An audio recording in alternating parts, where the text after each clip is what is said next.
Hey, all you space cats. Welcome to the Black Hole Podcast, Season 7, Episode 30.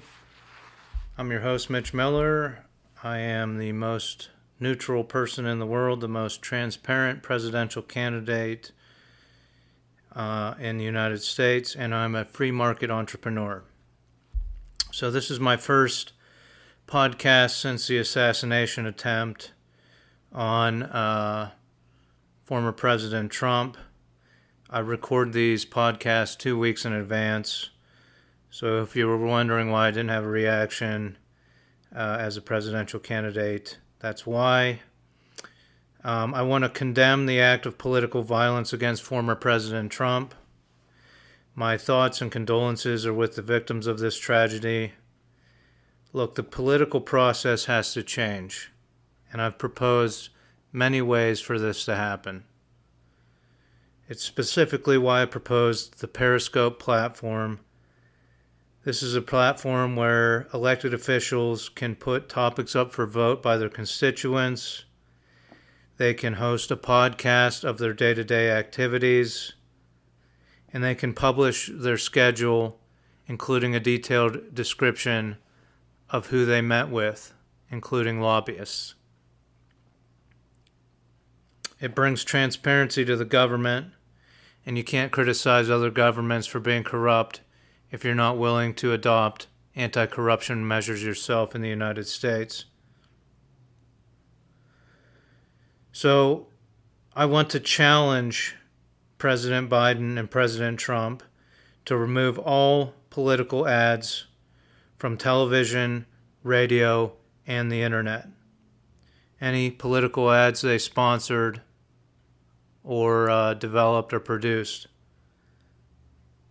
Look, they've both been president of the United States. The American public know what they did. It's public information, and they know what each candidate stands for. Any new information can be calmly read in a print publication. You could release new ideas, new information in the most calm form of media, the print media, print publications. It doesn't elicit emotion using images and sound. It's meant to be read and digested. If they do this, maybe the rest of the party, of each of their respective parties, will follow suit, and we can just use the Periscope platform for campaigning purposes moving forward into the future. To President Biden and President Trump, you are feeding the for-profit media machine. It is a machine that uses emotion to fuel hatred. And your millions and millions of dollars of campaign funds feed this machine, and they absolutely love it. They love a presidential election year because it means more money for them.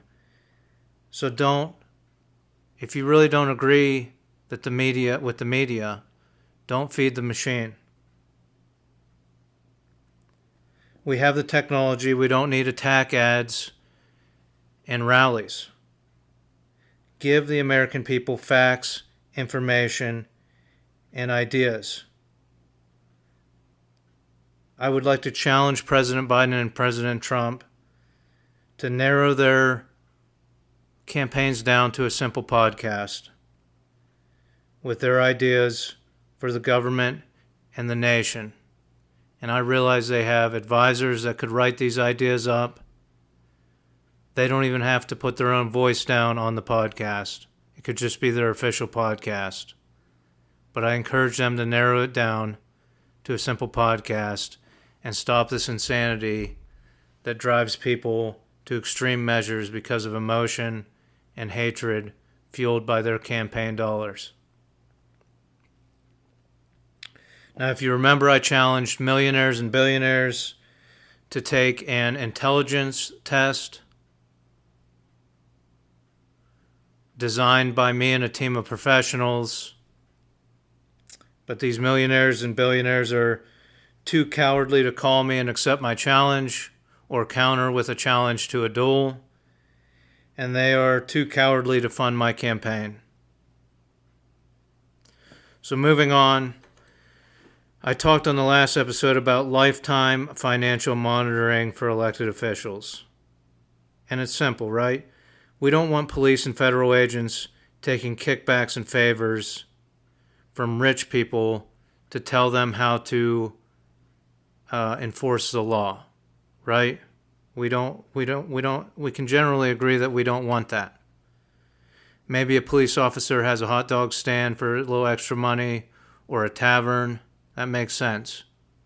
But they don't need to take kickbacks and favors from the wealthy to tell them how to enforce the law. That's corruption. So why do we allow politicians to do it? Why don't we hold them to the same standards? And that's the idea behind the lifetime financial monitoring. So I'm the presidential candidate asking you to do your civic duty, which is to pay attention to the government. Now, I don't think you will listen to the podcast of every elected official, every one of your representatives. I don't even think you'll listen to any of their podcasts, but the point is they put it up there, and watchdog groups, hundreds, maybe thousands of watchdog groups will spring up, collect the important information, the sound bites, edit it all together, and bring it to your attention. They'll bring the meetings with lobbyists to your attention so that you can be an informed constituent. You can be an informed voter, right? If we're going to solve things at the ballot box, well, then we need to inform the voter as to the activities of our elected officials.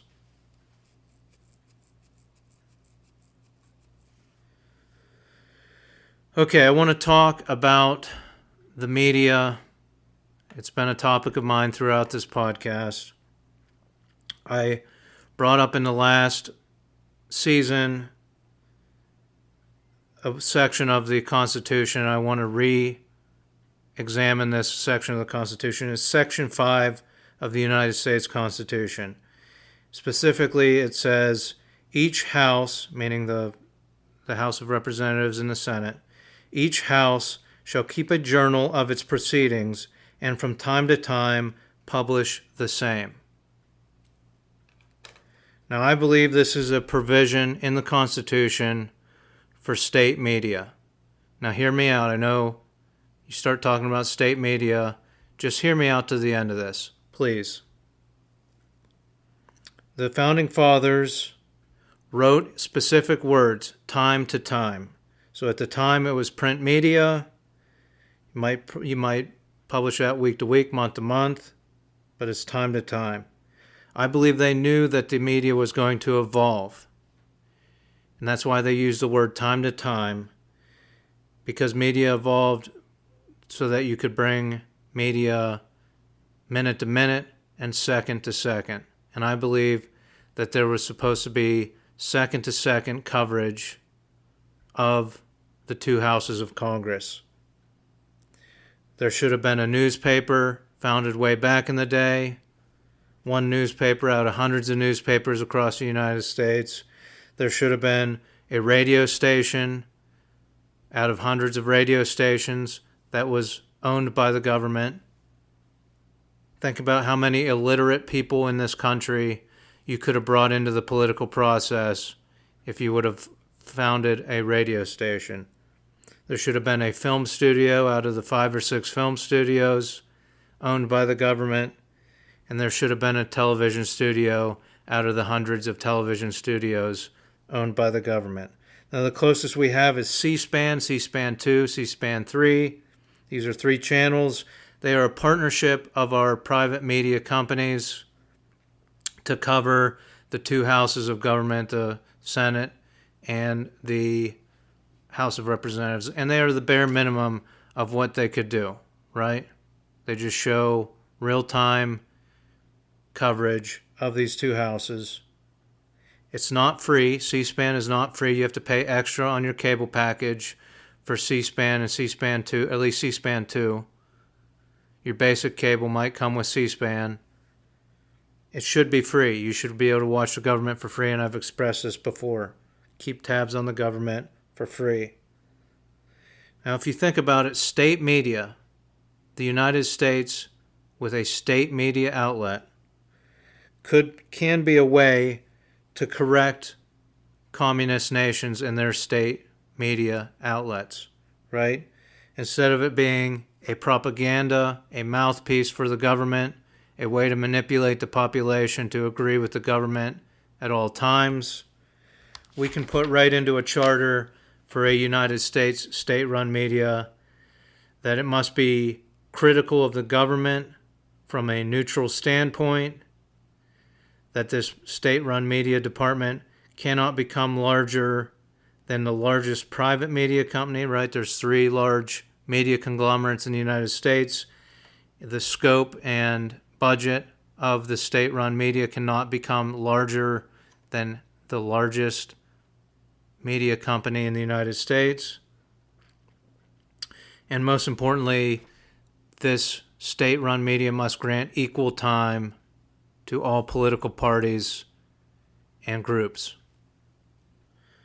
And I'll give an example of that in a few minutes. But I thought of coming up with a better name than state-run media, like federally funded media. But why not just call it state-run media, right? Because if we call it that, just like other countries call their media outlets state-run media, they have a name, but every country refers to them as their state media outlet. People in other countries will say, why isn't our state media like the one in the United States? And this will correct these other countries' media outlets, because we'll be a shining example of what you can do with a federally budgeted state media outlet. And it's in the Constitution. The provision is in the Constitution. So here's an example where this should start. A C-SPAN highlight show, right? We take the coverage of the House, the coverage of the Senate, and we produce an hour-long highlight show of these politicians speaking in their chamber, in the houses. So at 5 p.m. we have the House of Representatives highlight show. At 6 p.m. the Senate highlight show. But here's the thing, it's equal time. Every party gets equal time. So if you are a political party and you got even one representative elected into the House, you will get equal time on this highlight show. So if there are 5 different parties in the House of Representatives, plus the independents, that's 6 groups. Each group will get 10 minutes of highlights of their discourse on the floor of the House of Representatives. Same for the Senate. If you want to decide, I've suggested ways to settle conflict, and I haven't necessarily been a proponent for settling disputes. But if you want all disputes to be settled with lawyers, attorneys, then you should give them time, equal time, to present their arguments. We shouldn't focus on just 2 parties, a dual communist party, and what they have to say.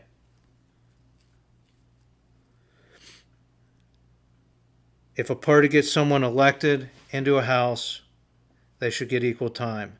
And the entire media system of the United States should adopt this policy. But let's look at it. The big three conglomerates that control 90% of the information in the United States and somewhat around the world, they are the propaganda machine of the corporate communists.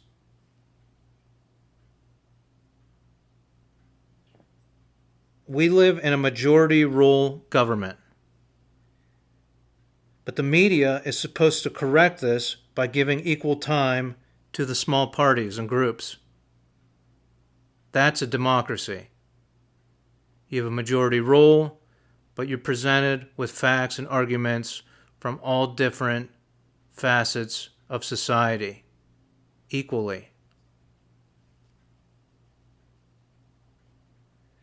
And that's why I propose this state media department. It starts small, just a C-SPAN highlight show. Maybe it expands to the Periscope platform so that we can fix the election process, have a standard by which all elected officials campaign instead of feeding these propaganda machine of these big three corporate conglomerates that control all of our media.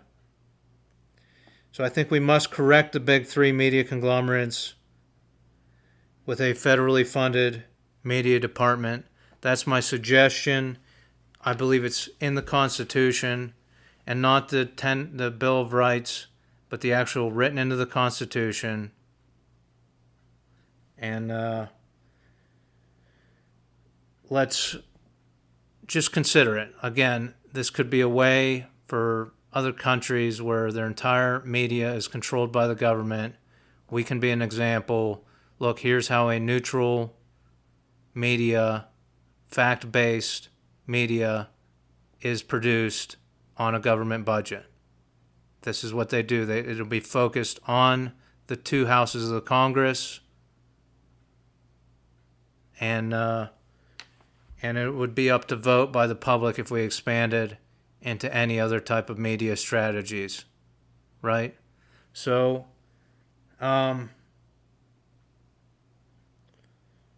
if you'd like to see what I would do at the FCC, that's on my website, mitchformayor.com.